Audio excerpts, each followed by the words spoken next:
Jaganmohan Reddy CBI కేసులో ఏదైతే అవినీతి ఆరోపణలో తన ఆస్తులు జప్తు చేసి 16 నెలలు జైల్లో ఉన్న కేసులో ఈరోజు నాంపల్లి కోర్టులో హాజరవడం జరిగింది. అదేదో పెళ్లి కొడుకు పెళ్లిపీటలెక్కే ముందు కారులో ఊరేగినట్టు, నాంపల్లి కోర్టు బోన్లో ఎక్కే ముందు కారులో ఊరేగుతూ నమస్కారాలు పెడుతూ చేతులు ఊపుకుంటూ వెళ్తున్నాడు. సిగ్గు శరం ఉందా జగన్మోహన్ రెడ్డి అని నిన్ను అడుగుతున్నాం. అదేనా పెళ్లిపీటలు ఎక్కుతున్నావా? బోన్ ఎక్కుతున్నావు నువ్వు. బోన్ ఎక్కేటప్పుడు ఎవరన్నా సిగ్గుపడుతూ ఎక్కుతారు. అదేదో పెళ్లిపీటల మీదకి వెళ్తున్నట్టు నువ్వు ఊరేగింపుకి వెళ్ళడమే కాకుండా నిన్న ఎమ్మెల్యేలని ఇన్ఛార్జీలని తాడేపల్లి ప్యాలెస్లో మీటింగ్ పెట్టి రేపు అక్కడ జనాలు తరలి రావాలి, తరలి వచ్చి అక్కడ జడ్జీల ముందు రఫా రఫా రఫా అనాలి అని వాళ్ళకి డైరెక్షన్ ఇవ్వడం ఏంటి? అది ఇది ఎక్కడా చూడాల. 12 సంవత్సరాలు బెయిల్ మీద ఉంటూ బెయిల్ మీద తిరుగుతూ ఈ రాష్ట్రాన్ని రాక్షసుడు పరిపాలించినట్టు పరిపాలించి ఇవాళేదో పెద్ద నువ్వు ఘనకార్యం సాధించినట్టు 6 ఏళ్ళ తర్వాత కోర్టు వాయిదాకి జగన్మోహన్ రెడ్డి వెళ్తున్నాడని నీ సోషల్ మీడియాలో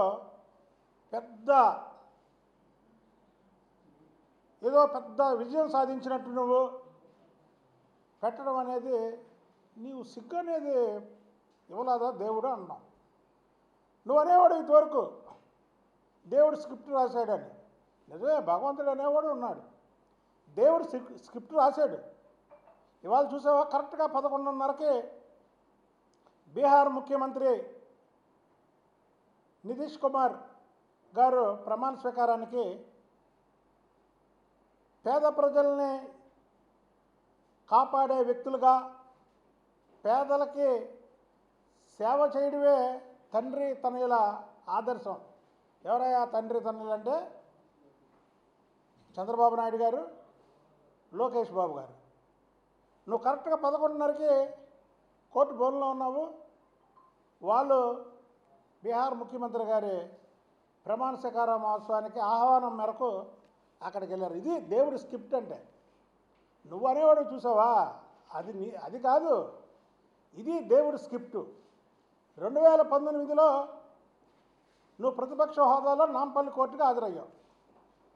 2020లో నువ్వు ముఖ్యమంత్రిగా ఒక్కసారి అంటే 2020లో ముఖ్యమంత్రిగా నాంపల్లి కోర్టులో హాజరయ్యావు. ఇది 2025 ఈరోజు పులివెందుల ఎమ్మెల్యేగా నాంపల్లి కోర్టులో హాజరయ్యావు. ఇది నీకు ప్రజలు నీకు ఇచ్చినటువంటి తీర్పు. 12 సంవత్సరాలు సాకుతో ఏ సాకులతో నువ్వు కోర్టులని పక్కదారి పట్టిస్తున్నావో, నిజంగా నీకు దేవుడి మీద నమ్మకం అంటే హాజరవు కోర్టుల్ని తొందరగా ఈ కేసుని తేల్చమని చెప్పు. అరే ఏదో ఒక కుంటి సాకుతో వాయిదాలు వేయించుకొని ఇవాళ ఏదో పెద్ద ఘనకారం సాధించిన వాళ్ళలాగా రూట్ మ్యాప్ మళ్ళీ ఏది ముఖ్యమంత్రి గారిది నారా చంద్రబాబు నాయుడు గారు ప్రజల కోసం ప్రజా సమస్యలు పరిష్కరించడం కోసం రూట్ మ్యాప్ ఎలాగిస్తారో ఇవాళ జగన్మోహన్ రెడ్డిది రూట్ మ్యాప్. ఆయన రూట్ మ్యాప్ ఇలాగెళ్తాడు, ఇటు నుంచి ఇటు వస్తాడు, ఆ ఫ్లైట్లో స్పెషల్ ఫ్లైట్లో వెళ్తాడు, స్పెషల్ ఫ్లైట్ దిగి అక్కడి నుంచి ఇలా బయలుదేరతాడు. ఇలా బయలుదేరి అసలు ఇంకో పెద్ద విచిత్రం ఏంటంటే 11:30కి కోర్టుకి హాజరవుతారు, 12:30కి బయటకు వస్తారు. అంటే జడ్జి గారు చెప్పాలా బయటికి వెళ్ళే టైము, ఆయన పిలిచే టైము కోర్టుకి. మరి నాకు తెలిసైతే 10:30 కల్లా ముద్దాయి అనేవాళ్ళు కోర్టులో ఉండాలి లోపల. 11:30కి ఈయన వెళ్ళడం ఏంటి, 12:30కి బయటికి రావడం ఏంటి అని న్యాయ వ్యవస్థ కూడా నువ్వు చెప్పినట్టు వినాలని ఒక రాజ్యాంగాన్ని నేను సృష్టించుకున్నావా నువ్వు? ఎక్కడ ఉందా ఇది? ఎక్కడైనా ఉందా? మా మీద కూడా ధర్నా కేసులు, నీ ప్రభుత్వంలో 38 కేసులు మా మీద పెట్టారు. 10:30కి జడ్జి గారు బెంచ్ ఎక్కుతారు. మేము 10:30కి ఆయన ఎక్కకముందే మేము ఎక్కుతాం, దిగుతే కోర్టులో ఉంటాము. ఆయన 11:30కి పిలుస్తారో, 12:30కి పిలుస్తారో, లేకపోతే ఒకసారి లంచ్ బ్రేక్ అయిన తర్వాత పిలుస్తారో, ఆ టైం చూసుకొని మేము వాయిదాకి వెళ్ళి వచ్చేవాళ్ళం. మరి నువ్వు 11:30కి వెళ్ళడం ఏంటో, 12:30కి నువ్వు రావడం ఏంటో, అసలు టైం పెట్టడం ఏంటో, ఇది ఎక్కడైనా ఉందా ఈ విచిత్రం? అంటే న్యాయ వ్యవస్థను కూడా నేను డిక్టేషన్ చేస్తున్నాను అని ఒక భయప్రాంతం చేయడానికి చేసినటువంటి పన్నాగు ఇది.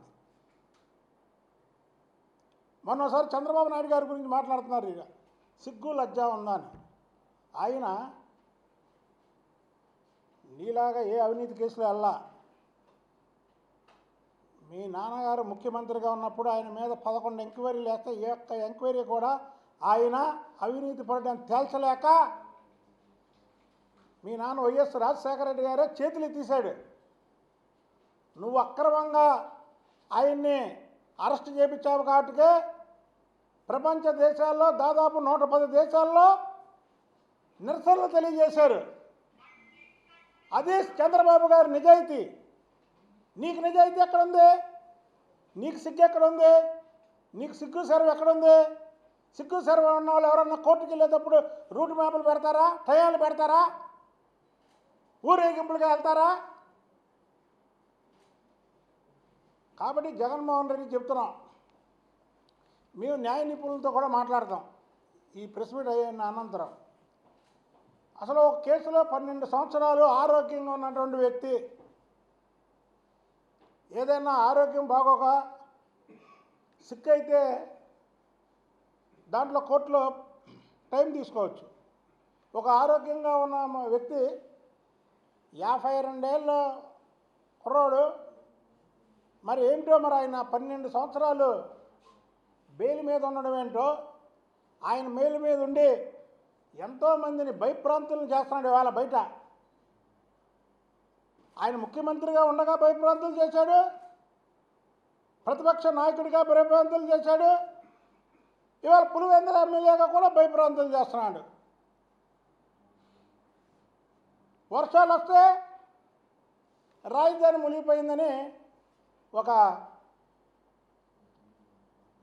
తప్పుడు విజువల్.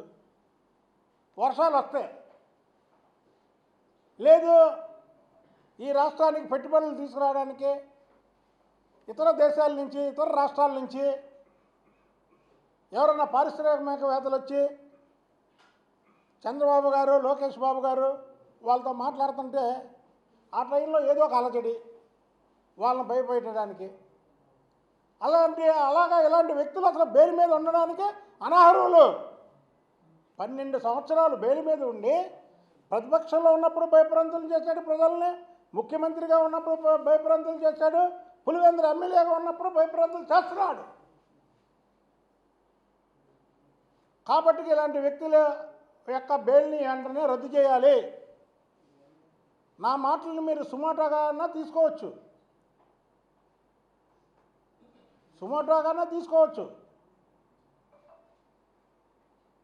కాబట్టికే జగన్మోహన్ రెడ్డి, నీకు ఏమాత్రం దేవుడి మీద నమ్మకం ఉన్నా ప్రజల మీద అలాగా నమ్మకం లేదు. నువ్వు అప్పుడప్పుడు చెప్తావు కదా దేవుడు స్క్రిప్ట్ రాశాడని. నీకు దేవుడి మీద నమ్మకం ఉంటే నువ్వు చేసిన తప్పులు ఒప్పుకొని నువ్వు జైలుకి వెళ్ళి రా, అంతేగాని కోర్టులను పక్కదారి పట్టించడం, కోర్టులు రఫరఫా ఆడించడానికి ప్రజల్ని తోలించడం. అసలు ఇవాళ ఒక టీవీలో చూశానండి నేను, కోర్టు బయట కేరంతల్లో కొట్టిస్తున్నాడు. అంటే నిన్న మీటింగ్ పెట్టాడు, రూట్ మ్యాప్ ఇచ్చాడు, జనాలను పోగు చేయమన్నాడు, జనాలను పోగు చేశారు కిరాయాలని. కోర్టుల దగ్గర అసలు కేరింతలు కొడుతుంటే అసలు ఇది ఎక్కడ మేము మేమైతే చూడలా కోర్టు బయట ఏదన్నా మాట్లాడాలి అంటే న్యాయ వ్యవస్థని కూడా భయపెట్టడానికి ఒక పథకం ప్రకారం చేసినటువంటి యాక్షన్ ఈరోజు నిన్నటి నుంచి దీన్ని ఒక ప్రక్రియగా చేసుకుంటూ ఇవాళ న్యాయ వ్యవస్థని భయపెట్టడానికి ఇదొక ఆయుధంగా తీసుకున్నాడు జగన్మోహన్ రెడ్డి. కాబట్టి నేను నిజంగానే ఈరోజు న్యాయ నిపుణులతో మాట్లాడి ఒక వ్యక్తి ఆరోగ్యంగా ఉన్నటువంటి వ్యక్తి 12 సంవత్సరాలు ఒకే కేసులో బెయిల్ మీద బయట ఉండడమే కాకుండా ప్రజల్ని భయప్రాంతులు చేయడమే కాకుండా రాష్ట్రంలో పెట్టుబడులు రాకుండా ఆపాలనే ఒక దురుద్దేశం, రాష్ట్రంలో లా అండ్ ఆర్డర్ సరిగ్గా ఉండకుండా కులాల మధ్య మతాల మధ్య చిచ్చు రేపడానికి చూస్తున్నాడు. ఇతను బెయిల్ రద్దు చేయాలని ఒకవేళ నేను న్యాయ నిపుణులు నేను వేయచ్చు అంటే మళ్ళీ మీకు చెప్తున్నా, అది నేను వేయడానికి రెడీగా ఉన్నా. ప్రతిపక్షంలోనే నీతో నీ వెనకాతలు ఉన్నటువంటి కృష్ణా జిల్లాలో పిచ్చుకుక్కలతో పోరాడినటువంటి వ్యక్తిని నేను. ఇవాళ వేయడానికి నేనేమి వెనకాడినా. కాబట్టి ఇప్పటికైనా సరే నీ బుద్ధి మార్చుకొని నువ్వు చేసిన తప్పులు ఒప్పుకొని జైలు వెళ్లాల్సిందిగా జగన్మోహన్ రెడ్డికి హితవు పలుకుతున్నా.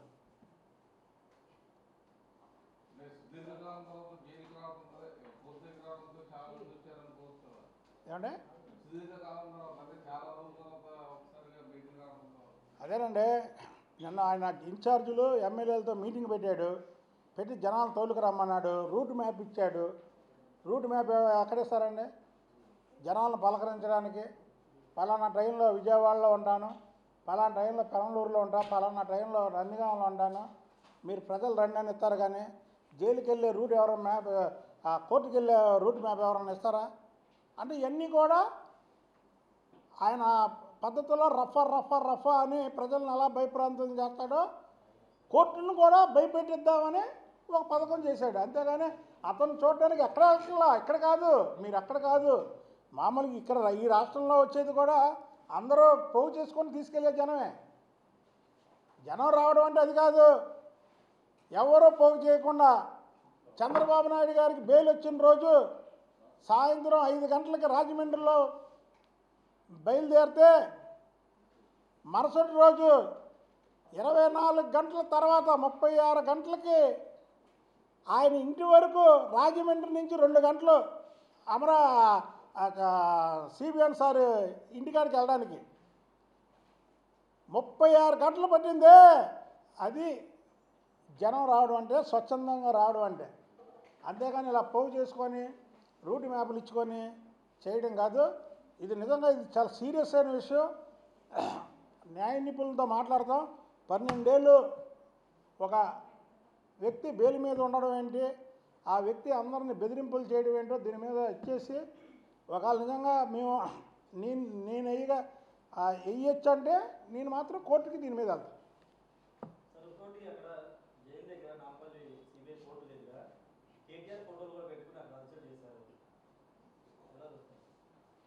అంటే దాని మీద నేను మాట్లాడడానికి ఇది లేదండి. అంటే కేటీఆర్ అంటే యాక్చువల్గా చెప్పేదానండి, కేటీఆర్ జగన్ ఇద్దరు సమానం చెప్తాడు కదా ఎప్పుడు, వాళ్ళిద్దరు సమానం అని. దాంట్లో మనం చెప్పడానికి ఏం లేదు. అది తెలంగాణ రాజకీయాలు కాబట్టి మాకు ఇది లేదు.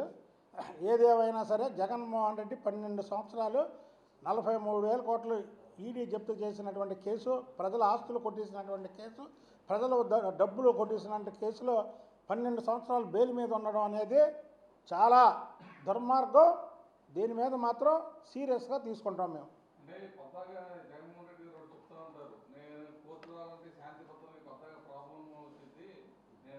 మీరు అది నేను కోర్టుకు వస్తే శాంతి భద్రతలకి విఘాతం కలిగిద్ది అంటే ఏంటంటే అక్కడ ఏదో ఒకటి గొడవలు చేపిద్దామని. ఏదో అప్పుడు చెన్నారెడ్డి గారు ముఖ్యమంత్రిగా ఉన్నప్పుడు వైఎస్ రాజశేఖర రెడ్డి గారు ఎలాగైతే మత కలహాలు సృష్టించారో ఆ తండ్రి కొడుకే కాబట్టికి ఇతను కావాలంటే అక్కడ గొడవలు సృష్టించి బాబు నువ్వు రాకు నాయనా అని చెప్పించగల సమర్థుడు కూడా ఇతను.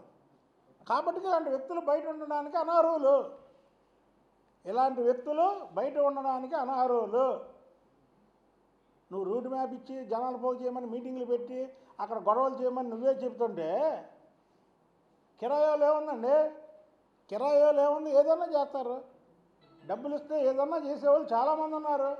అలాగే జగన్మోహన్ రెడ్డి కిరాయాలను పోగు చేస్తాడు, ఏదన్నా చేస్తాడు. కాబట్టి న్యాయ వ్యవస్థలు కూడా వీటి గురించి సీరియస్గా తీసుకోవాలని ఈరోజు మేము చెప్పేది. ఓకే తమ్ముడు, థ్యాంక్ యూ.